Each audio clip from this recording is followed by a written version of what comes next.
राजस्थान और हरियाणा के बीच सहमति बनने के बाद वॉक थ्रू सर्वे की शुरुआत हो चुकी है। 4 माह में सर्वे का काम पूरा कर डीपीआर तैयार करनी होगी और उसी के आधार पर आगे की कार्रवाई शुरू की जाएगी।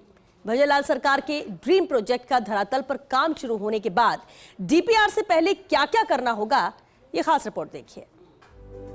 शेखावाटी क्षेत्र को पेयजल और सिंचाई का पानी देने के लिए यमुना जल समझौते के एमओयू के तहत अगले 4 माह के भीतर डीपीआर तैयार की जाएगी। डीपीआर के लिए कई काम करने होंगे, जिनकी शुरुआत हो चुकी है और माना जा रहा है कि राजस्थान और हरियाणा की संयुक्त टीम तय टाइमलाइन के हिसाब से काम करेगी।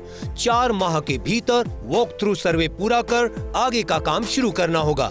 वॉक थ्रू में यह करना होगा, दोनों अलाइनमेंट का समानांतर सर्वे किया जाएगा। पहले माह हरियाणा के परामर्श से रूट की सैटेलाइट तस्वीरें ली जाएंगी। दूसरे माह में पहचान के मार्गों की तस्वीरों की रिपोर्ट तैयार होगी। तीसरे माह में आबादी, फॉरेस्ट, रेलवे, कैनाल सिस्टम, धार्मिक जगह की तकनीकी रिपोर्ट होगी तैयार।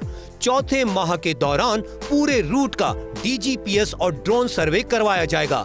265 किलोमीटर तक पेयजल लाइन डालने के लिए मिट्टी की जांच होगी। डिजाइन एंड ड्राइंग तैयार कर intake structure, pump house, pipeline, storage reservoir और स्ट्रक्चर का खाका तैयार किया जाएगा। ड्राइंग और डिजाइन को आईआईटी रुड़की या एमएनआईटी से वेरीफाई करवाया जाएगा।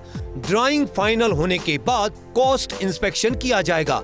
फाइनल डीपीआर तैयार होने के बाद भूमि अधिग्रहण की तैयारी होगी। हरियाणा सरकार की नीतियों के तहत मुआवजा राशि दी जाएगी। नैपकान सलाहकार के रूप में डीपीआर तैयार करेगी। जल संसाधन विभाग का मानना है कि 2 साल के भीतर तकनीकी काम पूरा होने के बाद पाइप लाइनें डालने का काम पूरा होता है तो राजस्थान के लिए बड़ी खुशखबरी होगी। राजस्थान के शेखावाटी इलाके को यमुना का पानी देने के लिए वॉक थ्रू सर्वे शुरू हो गया है।